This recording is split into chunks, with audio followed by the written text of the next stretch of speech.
पंच परमेष्टि भगवान की जय। आचार्य श्री गुरुवर कुंद कुंद महाराज की जय। आचार्य श्री गुरुवर विद्यासागर विद्यासागर जी महाराज महाराज की की जय। परम पूज्य निर्यापक श्रवण मुनि श्री सुधा सागर जी महाराज की जय।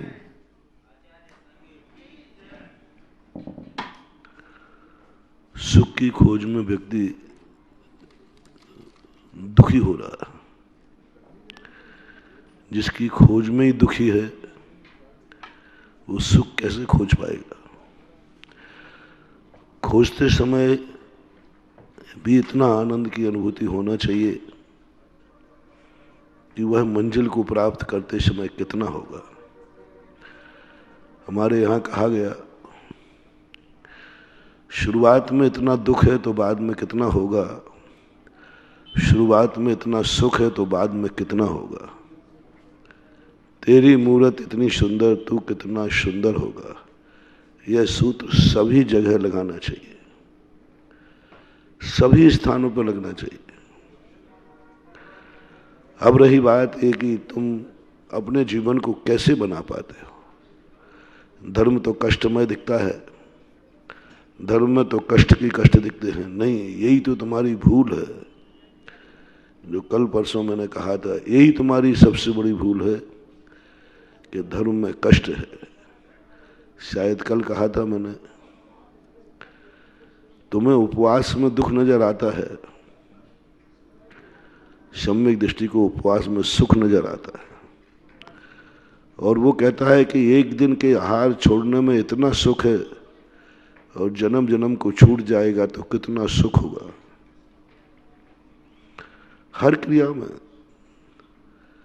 साधु वह नहीं है जो मोक्ष में जाके सुखी होगा, साधु वह है जो मोक्ष मार्ग में सुखी है। मोक्ष मार्ग में सुखी, उन्हें आनंद आ रहा है। सुकौशल महाराज को शेरनी खा रही है, उन्हें आनंद आ रहा है। अपन कह रहे दुख है, दुख है। जब तक तुम्हारे जितने संसार के दुख तुम मान रहे हो,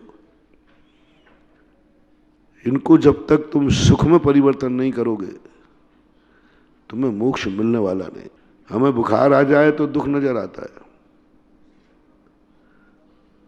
और सम्यक दृष्टि को बुखार आ जाए तो परिचय नजर आता है, और वो निर्जरा करता है, खुश होता है।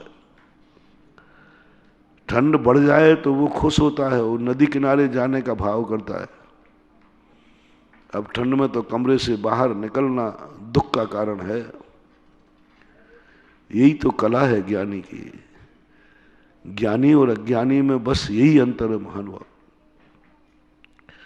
जिन जिन कार्यों में अज्ञानी दुख महसूस कर रहा है, ज्ञानी उन सभी कार्यों में सुख की अनुभूति करता है।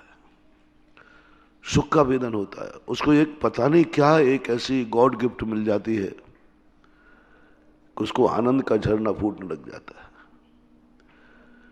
उसके जीवन में कितने भी संसार में, हमने एक दिन कहा था, जिन जिन वस्तुओं के अभाव में तुम दुखी होते हो, महावीर ने अपने श्रवण से वो सब वस्तुएं, जिन जिन चीजों से तुम दुखी,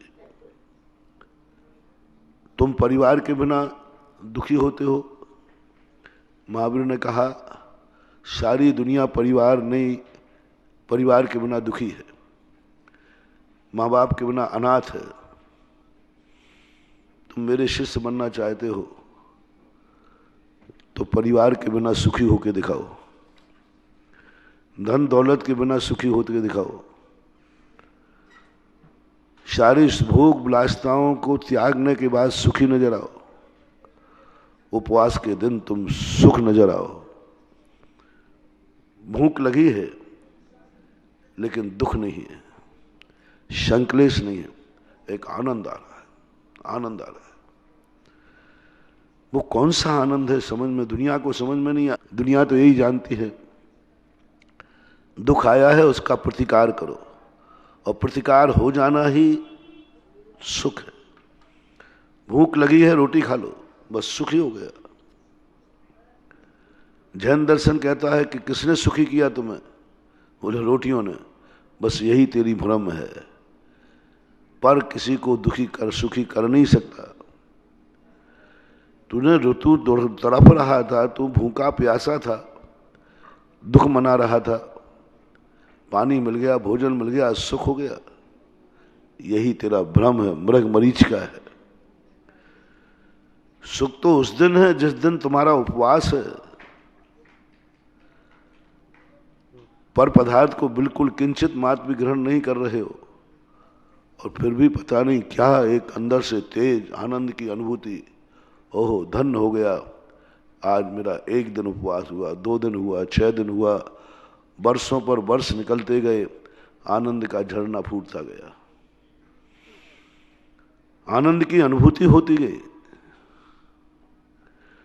यह जो अनुभूति जिस दिन हो जाएगी, उस दिन हम भय से मुक्त हो जाएंगे। मरण भय की कल चर्चा की थी। हम मरने में दुख मनाते हैं, जिस दिन तुम्हें मरने में सुख नजर आएगा, मौत सामने है और तुम मुस्कुरा रहे हो, मौत सामने है और तुम निर्भय हो, मौत सामने है और तुम्हारे मन में एक आनंद की अनुभूति हो रही, जाओ, अमर बनने का रास्ता मिल गया। मरण से डरोगे तो अमर नहीं बनोगे, और मरण को सुख का कारण बना लोगे तो अमर बनने की बहुत सारे चांस है, बहुत सारे। इसलिए जैन दर्शन में मृत्यु को महोत्सव का रूप दिया। सारी दुनिया मृत्यु की निंदा करती है, जैन दर्शन मात्र है इसे महोत्सव का रूप दो।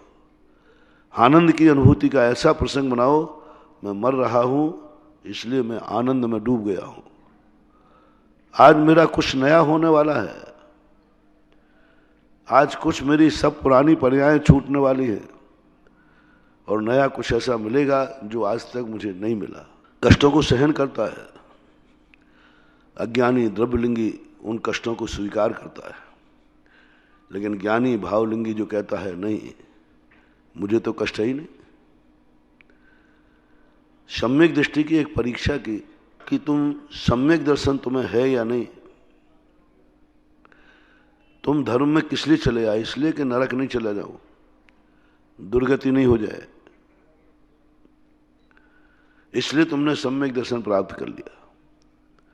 भगवान की शरण में इसलिए हो जिससे कोई संकट आएगा तो ये बचा लेंगे। तो एक परीक्षा का बहुत अच्छा उदाहरण दिया। एक सम्यक दृष्टि से पूछा, यदि तुम सम्यक दर्शन प्राप्त करोगे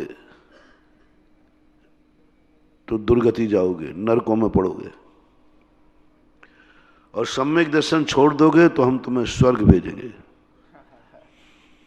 किसी प्रमाणिक व्यक्ति ने कहा, जिस पर उसको विश्वास था कि ये कभी गलत नहीं बोलते, कभी झूठ नहीं बोलते, ऐसे प्रमाणिक व्यक्ति ने कहा, तुम्हारे लिए स्वर्ग मिलेगा। नमोकार मंत्र के ऊपर पैर रख दोगे तुम बच जाओगे, और नमोकार मंत्र पर पैर नहीं रखोगे तो मर जाओगे। अपने सबके सामने एक बहुत बड़ी समस्या, कभी जिंदगी में ऐसा आ जाए, कोई आतंकवादी, कोई डाकू, कोई विरोधी, धर्मद्रोही, एक यदि मान लीजिए कह दे कि तुम नमोकार मंत्र के ऊपर पैर रख दो तुम बच जाओगे, नहीं तो ये गोली तुम्हारे भेजे में पार हो जाएगी। और वो झूठा नहीं है, वो पार कर ही देगा। धमकी मत समझना, ये मत समझना कि वो धमका रहा है, वो पार कर ही देगा। पूरा विश्वास है कि मुझे मार डालेगा, और मात्र एक नमोकार मंत्र पर पैर रखना है, हम बच जाएंगे, जिंदगी जिएंगे, परिवार के साथ जिएंगे। कितने % लोग अपनी जिंदगी बचाएंगे और कितने % लोग मौत को स्वीकार कर लेंगे? कहना कठिन है महानुभाव, कहना जितना सरल है उतना है नहीं, उतना है नहीं। आज अपन कह रहे हैं, उस परिस्थिति में जब मौत दिखती है, जन्म जन्म का धर्मात्मा, पूर्व जन्म का धर्मात्मा चक्रवर्ती, जैन धर्म को पालन किया उसने, बहुत मासोपवास किए, मुनि व्रत धारण किया, जैन धर्म का प्रचार किया। मात्र जब उसकी ये स्थिति आई और नमोकार मंत्र पर अकाट विश्वास था, उसका प्रमाण क्या है? क्योंकि संकट की घड़ी में व्यक्ति उसी को पढ़ता है जिस पर विश्वास होता है। जब उसने जान लिया कि मेरी मौत है तो वो नमोकार मंत्र पढ़ने लगा, और नमोकार मंत्र पढ़ते ही देवता के हाथ कांप गए।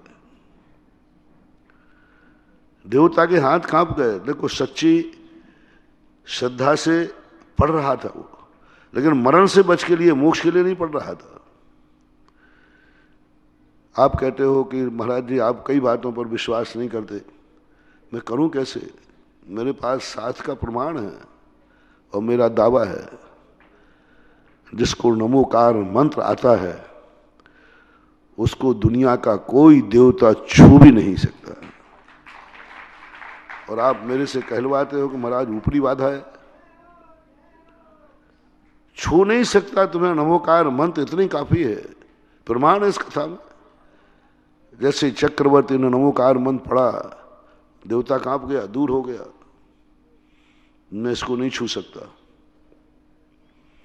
बहुत बड़ा प्रमाण है नमोकार मंत्र की स्थिति। और वो भी नमोकार मंत्र मोक्ष के लिए नहीं पढ़ रहा था, डर के पढ़ रहा था, भय से पढ़ रहा था, लोभ से पढ़ रहा था। और लोभ और भय से पड़े हुए नमोकार मंत्र में इतनी ताकत, लोभ और भय से पड़े हुए नमोकार मंत्र में इतनी ताकत, और जो लोभ और भय से रहित होकर पड़ेगा तो कितनी ताकत, कितनी ताकत। उसने देवता कांप गया। मत भटकाओ दुनिया को, मत ये ऊपरी लूपरी चक्कर में पड़ो। सारे संसार से मेरा कहना है, एक नमोकार मंत्र को अपने आप पढ़ो और निर्भय हो जाओ। निर्भय हो जाओ, एकदम निर्भय हो जाओ। मौत से भी मत डरो। नमोकार मंत्र मेरे पास है, मैं मौत से डरने वाला नहीं। मूर्ख रसो वो चक्रवर्ती सोचा बाद में प्रायश्चित ले लेंगे, कुछ कर लेंगे, प्राण तो बचाओ। उसने नमोकार मंत्र लिखा और पैर से मिटा दिया। देव कहते था, मूर्ख, इसी नमोकार मंत्र से तो मैं तुझे छूने नहीं दे रहा था, इसी को पैर से उठाया और फेंका, सीधा 7 नरक में गया, 7वें नरक में गया। ये सारी चीजें क्या बता रहे हैं? किसी सम्यक दृष्टि को कोई ऊपरी बाधा क्या सता सकी है? आज तक कोई आगम में कोई ऊपरी बाधा सम्यक दृष्टि को मिली है? कोई एक नाम बताओ जिसको ऊपरी बाधा थी, सम्यक दृष्टि थे। एक जरूर प्रसंग मिलता है। मुनियों के उपसर्गों में प्रकृतिकृत, देवकृत और मानवकृत, तो उसमें देवकृत उपसर्ग आया। उपसर्ग तो आया है, उपसर्ग तो कर सकता है, चिपक नहीं सकता, धर्म से पतित नहीं कर सकता, धर्म नहीं छुड़ा सकता। सम्यक दृष्टि का परेशान करेगा, उपसर्ग करेगा। खूब देवताओं ने उपसर्ग किए। जितने सम्यक दृष्टि देवता हुए, इस देवता ने फलाने महाराज को, फलाने सम्यक दृष्टि ग्रस्त को सम्यक दर्शन से भ्रष्ट कर दिया और उसकी जिंदगी को खत्म कर दिया। देवता बहुत कायर होते हैं महानुभाव, बहुत डरपोक। संसार में सबसे ज्यादा डरपोक यदि कोई जाति है तो देवताओं की। मत डरा करो इनसे, बहुत डरपोक है जाति। कमठ को देखो, कमठ को रोका क्यों नहीं उन्होंने? नहीं रोक सकते, कमठ शक्तिशाली था। कमठ धड़ेन्द्र पद्मावती से बलवान था, उच्च पद पे था, वो उसको रोक नहीं सके। चाहते तो धड़ेन्द्र आगे रहे, कमठ क्या कर रहा है, नहीं कह सकते क्योंकि बड़ा आदमी है। धड़ेन्द्र से बड़ा शक्तिमान था वो, इसे रोक तो सके नहीं, भगवान को बचाने का प्रयास किया। इसलिए अपने जीवन की एक कुछ ऐसी शक्तियां प्राप्त करो जिनसे तुम निर्भय हो जाओ, किसी से हो जाओ, पूजा में निर्भर हो जाओ। कल धनंजय कवि की बात सुनाई थी, निर्भय हो गया। किसने चमत्कार किया? पूजा ने नहीं, पूजा में निर्भय हो गया। उसने कहा दुनिया मटे तो मिटे, बेटा मरे तो मरे, पूजा नहीं मरेगी, पूजा नहीं छूटेगी। मन में क्लेश, तुम थोड़ा भी क्लेश नहीं, जिस विशुद्धि से पूजा हो रही थी पूजा हुई। पूजा से चमत्कार नहीं हुआ, पूजा में जो समर्पण था, निस्सही का चमत्कार है, मात्र निस्सही का चमत्कार है। आप लोगों की जो दर्शन विधि में निस्सही कहा जाता है, इसमें बहुत शक्ति है महानुभाव, बहुत पावर है, बहुत पावर, बहुत पावर। यदि इसी को तुमने कह दिया निस्सही, मैं सब प्रकार के विकल्पों से दूर होता हूं, और जब तक मंदिर में हूं मेरे और मेरे भगवान के बीच में कोई तीसरा नहीं है। बस इस नियम को आप पालन करिए, वही चमत्कार जो धनंजय कवि का था। पंचम काल की देन है, कोई ज्यादा पुराना नहीं, 7वीं शताब्दी के लगभग धनंजय कवि हुए नाम मालाकार, और एक ऐसा चमत्कार दिखा दिया दुनिया को कि देख लिया, देख के दंग रह गए। तुम्हारी दृष्टि में कौन सी शक्ति है जो तुम्हें निर्भय कर रही है? लोगों ने कहा कि सम्यक दर्शन उंगलियों पे गिनने लायक है। किसी आचार्य ने तो लिख दिया 2 3 अधिकतम खींच का 4, ऐसा भी लिख दिया। अपन लोग 4 हैं, 1 2 3 4, अपन तो भैया चारों सम्यक दृष्टि। अब आपकी गिनती महाराज जी, ये आपने क्या कर लिया, अपने नाम भर लिया चारों के। तुम नाम भर लेना 4 कि एक महाराज मेरे, मैं और एक मेरी बीवी और 2 मेरे छोकरे, हम 4 सम्यक दृष्टि हैं, 5वां हो ही नहीं सकता। हम 2 और हमारे 2, सब कर लेना, कुछ नहीं होने वाला। अपनी स्थिति समझो, क्या करना है। तुम धर्म की किस चीज को पाकर के निर्भय हो गए हो, सम्यक दर्शन की पहचान करो। हमें सम्यक दर्शन है अथवा नहीं है। सत्य भय विमुख का पहचान करो, क्या तुम किसी भी चीज को पाकर निर्भय हुए हो? चलो भगवान को लेते हैं। भगवान तुम्हें मिल गया, भगवान को तुमने पहचान लिया, भगवान को तुम अरहंत भगवान को मानते हो, सच्चे देव को मानते हो। क्या उनको पाने के बाद तुम निर्भय हो? क्या निर्भय हो? बस इतनी सी पहचान करना, अब मेरा कोई कुछ नहीं बिगाड़ सका, कुछ नहीं, मेरे साथ भगवान है, मैं भगवान को जानता हूं, मुझे भगवान का भरोसा है। निर्भय हो जाओ, थोड़ा सा भी संदेह नहीं आना चाहिए, थोड़ा सा विकल्प नहीं आना चाहिए। थोड़ा सा भी विकल्प आ गया, सम्यक दर्शन गायब हो जाएगा। गुरु की दम है क्या तुम्हें?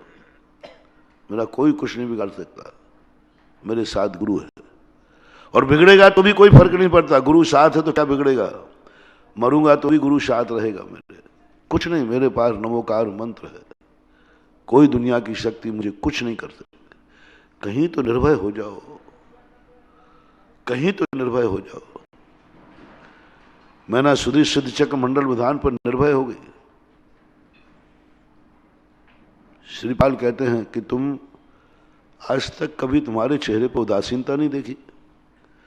तुमने कोड़ीपति गाया मुझ जैसे को, कभी कोसो तो सही। बोले कोसने की जरूरत ही नहीं। बोले क्या दम है तुम्हारे पास? बोले ये तो पक्का है कि तुमने पाप तो किए हैं, और ही पक्का है कि मैंने भी पाप किए हैं जो हमारे तुम संबंध हुआ है। लेकिन इतना विश्वास है मुझे, जिस दिन मैं अपने भगवान की आराधना करूंगा उसी दिन ये पाप क्षय हो जाएगा। मैं बहुत बार कहा करता हूं, कोई भी पाप गलत करते समय इतना सोच लेना कि अपराध इतना कठिन ना हो जाए कि कोई जमानत भी ना हो। गंदोदक भी फीका पड़ जाए, शांति धारा फीकी पड़ जाए, आशीर्वाद फीका पड़ जाए, सारे दाव पर लग गए तो भी तुम्हारा इतना खूंखार कर्म कि वो कटने का नाम नहीं ले रहा है। मैना सुंदरी कहती है पाप है, लेकिन इतना दिशात्रिकाजत नहीं है कि मेरी भक्ति से ना कटे। और भक्ति किया, सभी को मालूम है कि उसका कुष्ठ दूर हो गया। विश्वास किसी पर भी हो सकता है, पति के ऊपर विश्वास, पति गलत करेगी ही नहीं। और सांप नाग नाग नाग को लेकर आया अंडे में, बोले आज तेरा जन्मदिन है, मैं तुझे बाहर लाया हूं, निकालो। बोले नहीं तू निकाल मेरे हाथ से। नाग का हार हो गया। वहां कौन सा नमोकार मंत्र पड़ा था? वहां तो मियाँ बीवी का संबंध था, जन्मदिन की बात थी। वहां तो नमोकार मंत्र की स्मृति भी नहीं आई थी। ना नमोकार मंत्र पड़ा ना कुछ पड़ा। मात्र एक विश्वास था कि मेरा पति मेरे साथ गलत कर ही नहीं सकता। सोच में भी नहीं आया कि नाग आ सकता है। उठा लिया। कोई नमोकार मंत्र नहीं, कोई धर्म नहीं, कुछ नहीं। किसने किया ये चमत्कार? उसने तो बाकी, चलो विदेही ने तो नमोकार मंत्र पढ़ा, शेर सुदर्शन ने पढ़ा, उसने क्या पढ़ा? वो तो प्रसंग भी नहीं था नमोकार मंत्र पढ़ने का। फिर क्या हुआ? ये चमत्कार किससे हुआ? इसका अर्थ शक्ति कुछ और है जो हमारी आत्मा में से प्रकट होती है, हमारे अंदर से प्रकट होती है, भगवान से नहीं, गुरु से नहीं, नमोकार मंत्र से नहीं, हमारे अंदर से प्रकट होती है। ये बात अलग है कि वो अंदर की शक्ति किसी ना किसी निमित्त से प्रकट होगी, लेकिन जितने अतिशय चमत्कार हैं, मैंने पूरी कथाओं को पढ़ा, सब चमत्कार उसके अंदर से प्रकट हुए, अंदर की परिणति से प्रकट हुए। अंदर आत्मा की पर्याय अटूट श्रद्धा, अटूट श्रद्धा, विश्वास। कुछ नहीं हो सकता। विश्वास में एक इतनी ताकत। कौन सा विश्वास था? और उस विश्वास को चमत्कार किसने के दिया? एक छोटा सा आरोप था उसके ऊपर। रात्रि भोजन नहीं करती थी, नहीं करने दिया। दो कथाएं मिलती हैं, मनुवती का, कमलश्री का। मात इसलिए मारा जा रहा था उसको क्योंकि वो धर्म करती थी, रात्रि भोजन नहीं करती थी, इसलिए मारना था। रात्रि भोजन के जैसे छोटे से नियम में भी इतनी बड़ी ताकत। लोग पता नहीं कहां कहां अतिशय घूम रहे हैं, खोज रहे हैं। महाराज अतिशय बताओ, कौन से मंदिर में है, कौन सी मूर्ति में है, कौन से महाराज में है, कौन से मंत्र में है। कई लोग मंत्री बदलते रहते हैं, महाराजों के पास जाते हैं, उन महाराज के पास चलो, उन महाराज के पास चलो, उन मूर्ति के पास चलो। फिर तो कई बार मेरे पास, महाराज जी इन सब में अतिशयकारी मूर्ति कौन सी है? मैंने कहा भैया जिस जगह झुकाओगे मस्तक वो पत्थर देवता हो जाएगा। कुछ नैमित्तिक शक्तियां होती हैं, लेकिन वो नैमित्तिक शक्तियां उपादान के सामने कुछ भी नहीं है। हर छोटे से नियम में चमत्कार।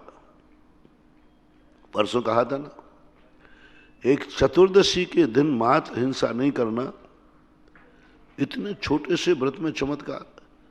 कमल की रचना हो गई चांडाल को।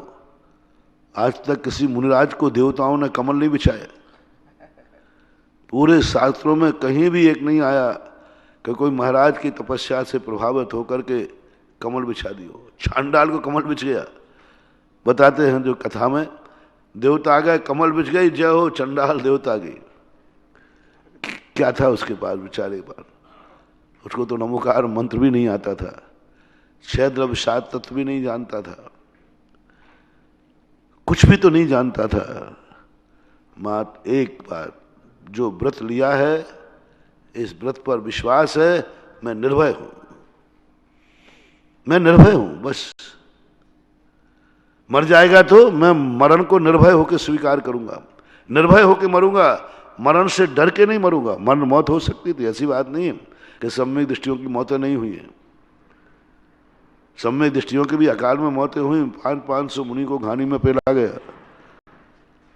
लेकिन मौत होगी तो मैं निर्भय के साथ मरूंगा, मैं अपने व्रत से नहीं डिगूंगा। और मेरे पास व्रत है, इसमें निर्भय हूं। कौए के मांस पर निर्भय हो गया, एक मछली पर निर्भय हो गया, एक रात्रि भोजन पर निर्भय हो गई वो महिला। गजब हो गया। एक रात्रि भोजन, कोई ज्यादा नियम नहीं थे, एक रात्रि भोजन पर निर्भय हो गई। इतनी निर्भय हो गई कि उस निर्भयता ने चमत्कार दिखा दिया। आप लोग किस पर निर्भय हैं? कोई जिंदगी में एक चीज बताओ, बस यही सबसे बड़ी चूक और भूल हमारी जिंदगी में हमें भटका रही है मृग मरीचिका के समान, और हम भटक रहे हैं इस मंदिर से उस मंदिर, उस मंदिर से इस मंदिर। तुम अपनी सृष्टि टिकाओ, एक बार मर जाओ, मरो, कोई फर्क नहीं पड़ता। अंजन चोर बचने वाला नहीं था, उसका निश्चित था कि मैं मरूंगा, कोई मुझे बचा नहीं सकता, लेकिन नमोकार मंत्र पढ़ते हुए मरूंगा, नमोकार मंत्र पर श्रद्धा करते हुए मरूंगा। पढ़ने का अर्थ अंदर चेतना से, श्रद्धा से, यही सत्य है, यही है। अमर हो गया, विद्या सिद्ध हो गई। अपन लोग ये मत समझे महानुभाव कि पंचम काल में है तो हमारे पास बड़े बड़े नियम नहीं हैं। बड़े नियम ना सही, छोटे तो हैं, छोटे तो हैं, कम तो हैं, नियम पूरे ना सही, कुछ तो है, कुछ तो नियम है। और उस नियम के बाद हमारे मन में निर्भयता का एक शंखनाद करो, एक आगाज करो, अंदर से एक आवाज उठाओ, मैं निर्भय हूं, ए मौत मैं तुझे नहीं डरता हूं, मेरे पास नमोकार मंत्र है। चक्रवर्ती स्पष्ट कहता, तुम्हें मारना हो तो मार दो, मैं नमोकार मंत्र के साथ मरूंगा, ये मेरी शक्ति है। सम्यक दृष्टि की परीक्षा की, जब मैंने जो उदाहरण दिया कि तुम सम्यक दर्शन प्राप्त करोगे तो नरकों में पड़ोगे। और एक किसी विश्वसनीय व्यक्ति ने कहा, बहुत विश्वसनीय व्यक्ति ने कहा, बहुत विश्वसनीय, जिस पर कोई संदेह ही नहीं।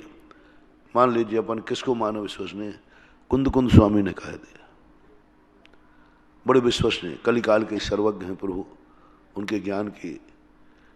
आज गुरु कुंद भगवान नहीं होते तो आत्मा का वैभव दिखाने वाला कौन था?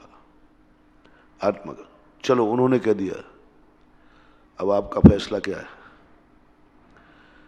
सम्यक दृष्टि बनोगे नरक जाओगे,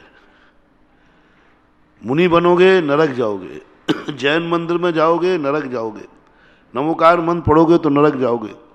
और प्रमाणिक व्यक्ति बोल रहा है, बहुत प्रमाणिक व्यक्ति बोल रहा है, सामने, तुम्हारे सामने। आपका फैसला क्या होगा? महाराज जी नरक मत भेजो, मैं सम्यक दर्शन छोड़ता हूं। उस समय आवाज आ जाए, नहीं, जिस सम्यक दर्शन को मैंने स्वीकार किया है उस सम्यक दर्शन पर मैं निर्भय हूं, मैं निर्भय हूं, मुझे नरक मंजूर है। जैसे ही उसने ये कहा कि मुझे नरक मंजूर है, सम्यक दर्शन का त्याग नहीं कर सकता, देवता उसकी जय जयकार कर देते हैं। कितना बड़ा मूल्यांकन कर दिया, मरूंगा, मर जाऊंगा, नरक कोई फर्क नहीं पड़ता। सम्यक दृष्टि कहता है सम्यक दर्शन के साथ मैं नरक में रहना मंजूर करूंगा, लेकिन मिथ्या दर्शन के साथ स्वर्ग में रहना अभी मुझे मंजूर नहीं है। मैं दुखों में झूलूंगा धर्म के साथ में, मैं रावण जैसा अधर्म के साथ सुखी होकर नहीं जी सकता, मैं दुखी होकर झूलूंगा, मैं दर दर की ठोकरें खा लूंगा। श्री राम कहते हैं कि नहीं, मैं ठोकरें खाऊंगा लेकिन धर्म को नहीं छोड़ूंगा। धर्म मुझे कितना भी दुख दे दे, रावण जैसा सुखी आदमी, रामचंद्र जैसा दुखी आदमी मुझे दुनिया में दोनों दिखे नहीं, कोई तीसरा। रावण जैसा सुखी, चक्रवर्ती की अयोध्या भी सोने की नहीं थी, उसकी लंका सोने की थी। और रामचंद्र जी जैसा दुखी कोई दुनिया में नहीं देखा, हर तरफ से दुखी पूरी जिंदगी भर। लेकिन फिर भी आज मंदिर रावण के नहीं राम के बनते हैं। रावण को तो दशहरा मैदान मिल रहा है। इसलिए महानुभाव, कोई एक ऐसी धर्म के पास तुम आ रहे हो, धर्म तुम कर रहे हो, लेकिन किसी एक चीज पर अपनी आत्मा को निर्भय कर दो। और निर्भय होने का तरीका एक ही है। मैंने बहुत दिन पहले प्रवचन कहा था कि सत्य एक होता है जो प्रमाण रूप होता है। कल मैंने कहा था ना, कल बहुत सारे प्रश्न जिज्ञासा में आए, महाराज जी आप कुछ भी कहो, गुरु से मत चाहो गुरु को चाहो, धर्म से मत चाहो धर्म को चाहो, हम तो सब कुछ उसी से लेते हैं। सब कुछ हमें धर्म से ही मिलता है, सब गुरुओं से मिलता है। गुरु को चाहो। यदि तुम्हारी ऐसी दृष्टि है तो मैंने कल पेवर सत्य बताया था कि पेवर सत्य क्या है। जो कुछ भी नहीं चाहता, बस हमें तो आप ऐसी शक्ति दो कि मैं उन संकटों में हिल नहीं जाऊं, विविधाओं में मेरा परिणाम न हिल जाए, मेरे मन में संकलेश परिणाम नहीं जाए। सम्यक दृष्टि कभी नहीं कहता भगवान मेरे संकट दूर करो। कल मैंने कहा था, वो तो एक ही कहता है मुझे संकट सहन करने की शक्ति दो, बस मुझे कुछ नहीं चाहिए, आने दो संकट, बस मेरी आंख में आंसू ना आ जाए, मेरे पैर ना डगमगा जाए, मेरे मन में क्लेश संकलेश ना हो जाए। इतना बरदहस्त हमें भगवान से, गुरु से चाहिए। अब इसके लिए हमारे लिए कुछ ना कुछ दो सत्य अब हमें स्वीकार करना पड़ेगा, क्योंकि आप मानने को तैयार नहीं है। एक प्रमाण सत्य और एक नए सत्य। प्रमाण सत्य कहलाता है कोई एक द्रव्य दूसरे द्रव्य का कुछ संबंध ही नहीं है, स्वतंत्र है द्रव्य। द्रव्य सदा स्वतंत्र ही रहता है, तत्व परतंत्र होता है, पदार्थ परतंत्र होता है, द्रव्य स्वतंत्र होता है। द्रव्य जो चीज स्वतंत्र होती है उससे कभी तुम्हें सम्यक दर्शन नहीं होगा। पूरे आचार्यों ने, मैंने एक दिन कहा था ना, तत्वार्थ सूत्र में 6 द्रव्यों के ऊपर श्रद्धान करने को सम्यक दर्शन नहीं कहा, तत्वार्थ श्रद्धान। कुंद कुंद भगवान ने समय साथ द्रव्य दृष्टि वाले द्रव्यों की चर्चा ही नहीं कर रहे, द्रव्य का नाम ही नहीं ले रहे। तत्व की चर्चा पूरे के पूरे समय सार तत्व पे लिख दिया, 9 7 तत्व 9 पदार्थ। कोई आचार्य द्रव्य की चर्चा ही नहीं कर रहा है। जितने आचार्य हुए किसी ने द्रव्य की चर्चा नहीं की। द्रव्य पर श्रद्धान करो, उनका द्रव्य को समझो, द्रव्य को समझो कि द्रव्य स्वतंत्र है, द्रव्य की सत्ता त्रिकालिक स्वतंत्र है, उसमें हम कोई हेर फेर नहीं करते। जीव जीव है, पुद्गल पुद्गल है, धर्म अधर्म आकाश कल सब है। इससे तुम्हारा कुछ भी होने वाला नहीं। जीव जीव है, अनादिकाल से। उत्थान होना है तत्व से, और तत्व पराधीन होता है नियम से। कोई ना कोई निमित्त चाहिए। द्रव्य एक दीपक है, वो कभी उजला नहीं देगा। घी से भरा हुआ है, बाती लगी हुई है, और वो मेरे पास है, मैं खुद हूं, मैं खुद हूं। द्रव्य पूरा लबालब भरा हुआ है घी से, बाती भी रखी हुई है गुणों की, लेकिन अनादिकाल हो गए अंधेरे में। प्रकाश कैसे आएगा? दीपक से ही आएगा। लेकिन प्रकाश आएगा जब कोई माचिस की काड़ी उसको छुएगी। माचिस की काड़ी छुए बिना प्रकाश नहीं आएगा। कितना भी प्रयास करें, कितने भी हम शक्तियां करें, अब वो माचिस की काड़ी हमें बनाना है। और एक बार माचिस की काड़ी कुछ नहीं करेगी। 1 सेकंड, 2 सेकंड, 5 सेकंड को जलेगी, बुझ जाएगी। उतने में जिन्होंने अपना दीप जला लिया, उस जले हुए दीप की कोई सीमा नहीं है।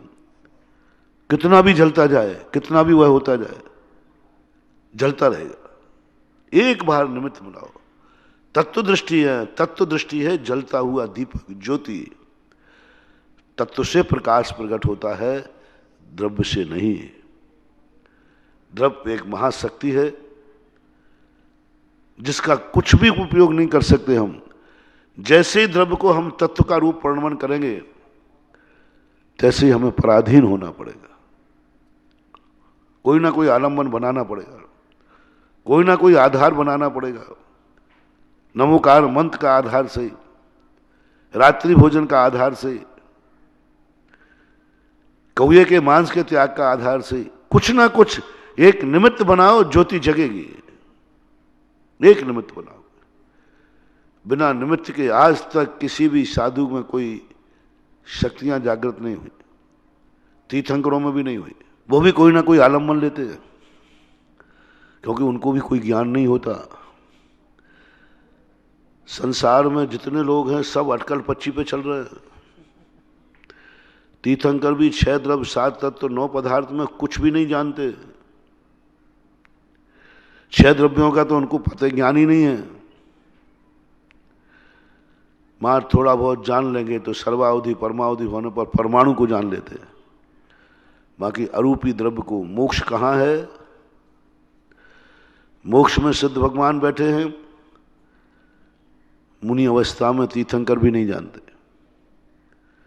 वो नहीं जानते कि सिद्धालय में कितने भगवान बैठे, कहाँ सिद्ध शिला दिखेगी, सिद्ध भगवान नहीं दिखेंगे। आत्मा का स्वरूप नहीं दिखेगा, आत्मा अरूपी है वो उनको नहीं दिखेगा। सम्यक दर्शन ज्ञान चारित्र की पर्याय वो नहीं देख पाएंगे, देखेंगे तो अनुमान से देखेंगे, कर्म का आलम्बन लेकर, है ना। वो भी सहारे पे चल रहे हैं, तत्व के सहारे पर। उनको एक ऐसा प्रकाश मिल जाता है आलम्बन रूप कि उस आलम्बन को लेकर के उन्हें उपादान की शक्ति को जागृत कर लेते हैं और आगे बढ़ जाते हैं। अब वो उपादान की शक्ति में वो निमित्त क्या है जिसकी चर्चा अपन कर रहे हैं। इस निमित्त के लिए जो भी निमित्त आपका है, मैं कोई भी निमित्त की बात नहीं कर रहा हूं। हम मुनिराज हैं तो मुनि अपने निमित्त से करें, तुम्हारे तुम जो भी तुम्हें करना हो धर्म की बात, बस उसको अनमोल कर दो। 3 बातें बताता हूं, अनमोल कर दीजिए। भगवान को तुम अनमोल कर दीजिए, बस इसकी बराबरी कोई नहीं हो सकता। ये अनमोल है। रात्रि भोजन को अनमोल कर दीजिए, कौए के मांस को अनमोल कर दीजिए। अनमोल, बस कुछ नहीं, मौत भी आए तो आ जाने दो, अनमोल है। यदि इससे बड़ी कोई दूसरी चीज है तो फिर चमत्कार नहीं होगा। तुम्हें सबसे बड़ी चीज थी नमोकार मंत्र के सामने मौत, प्रकट नहीं हुआ, मर गया। अनमोल करो हर चीज को, अनमोल, इतना अनमोल हो जाए, इतना अनमोल हो जाए कि दुनिया की सारी चीजें उनके बराबर पर चढ़े तो सब व्याकर, सब व्यर्थ है। अमूढ़ दृष्टि से ही तो कहते हैं, नहीं झुका वो। साक्षात समोषण की रचना कर दी, साक्षात समोषण की रचना। उन्होंने कहा जो कुछ भी है, मैंने जो महावीर स्वामी की वाणी में सुना है, जब तीर्थंकर 24 ही होते हैं तो 24 ही हैं, 25 हो ही नहीं सकते। अब बहुत विद्याधर के माध्यम से छुल्लक जी ने बहुत प्रयास किए, सब कुछ किए, लेकिन रेवती रानी नहीं डिगी। आप लोगों को भी यही परिणाम है कि अपनी शक्तियों को यदि तुम्हें प्रकट करना है तो किसी एक नियम पर अडिग हो जाओ। पूज्यवर नेमीचंद महाराज कहते हैं, एक नियम भी तुम्हारे पास है तो तुम नरक त्रियंच गति नहीं जाओगे। एक नियम, कुछ भी हो, कितनी छोटा नियम क्यों ना हो, लेकिन शर्त है उसके प्रति आपका बलिदान कितना है, कितने में छोड़ दोगे, कितने में आप त्याग कर दोगे, कितने में तुम कह दोगे कि बस यदि ये सीमा आ जाएगी तो मैं यह व्रत नियम तोड़ दूंगा, मैं मंदिर जाने का नियम तोड़ दूंगा, मैं पूजा छोड़ दूंगा। बोले बेटा मर गया तो, बोले तब भी नहीं छोड़ूंगा। बेटे की मौत होगी तो, बोले तब भी नहीं छोड़ूंगा। बस सिद्धियों की स्थितियां बनती जाएंगी। इसलिए सबसे पहले निसंकित हो। सम्यक दर्शन का अर्थ ये नहीं है कि तुम जैन धर्म को पाल रहे हो लेकिन निसंकित नहीं हो। निसंकित नहीं हो, दूसरा नाम निर्भय नहीं हो। तुम्हें अभी विश्वास नहीं है कि सच्चा धर्म, सच्चा देव, सच्चा गुरु, सच्चा साथ, सच्चा मुनिव्रत यही है। सच्चे व्रत यही है।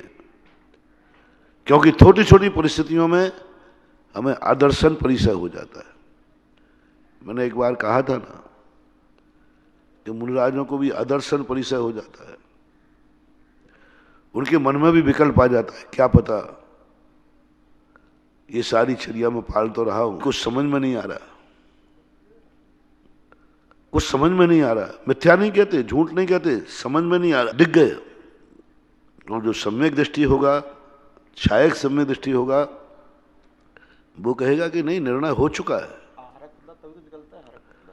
आहारक पुतला के जो निकलने के लिए उन्होंने दूसरी व्याख्या की, वो तो संदेह, जिज्ञासा अलग चीज है और संदेह अलग चीज है।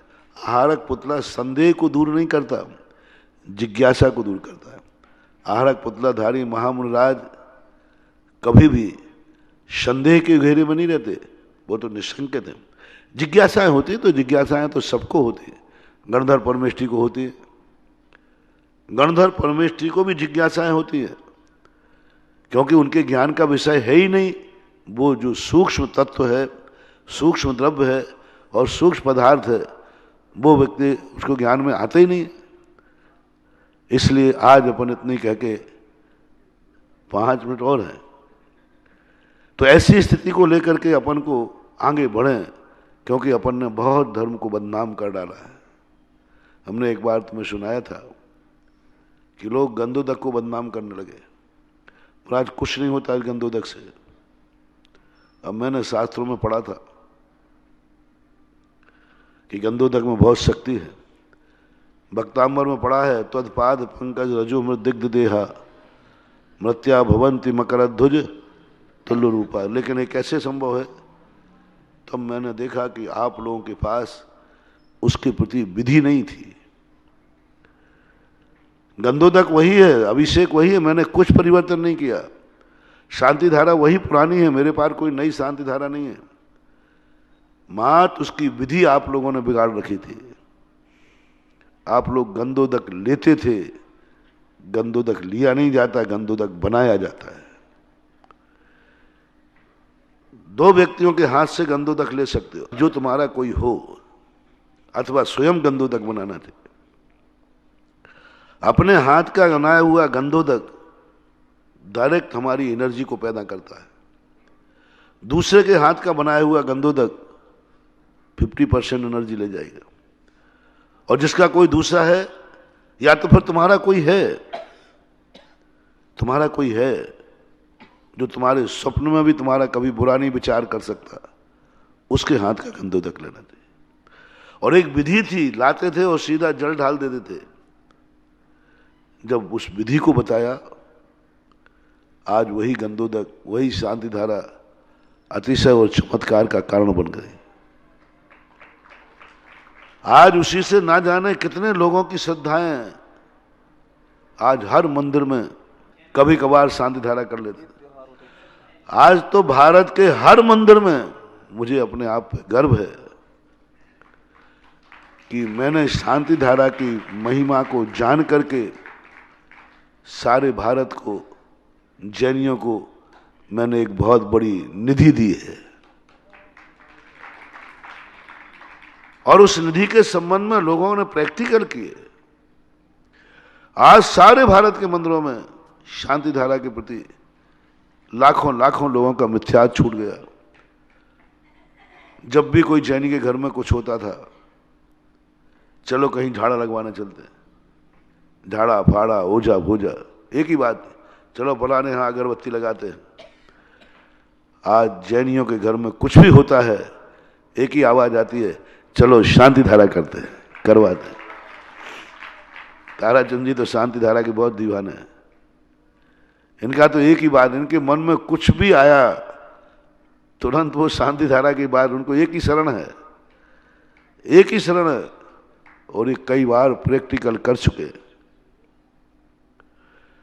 धीर शांति धारा थी, लेकिन जो विधि, जो उसकी महिमा थी, वो न समझने के कारण से एक हीरा यदि किसी को पड़ा हुआ मिल जाए तो वो अपने बच्चे को कंचा पिल्ली खिलाएगा, चमकदार है। लेकिन जौहरी को मिल जाए तो शांति धारा, मुझ जैसे जौहरी को ऐसा हीरा मिला कि मैंने सारे जगत से कहा, मत भटको रे मिथ्यात्व में, मत जाओ मिथ्यात्व में, कुछ नहीं मिलने वाला।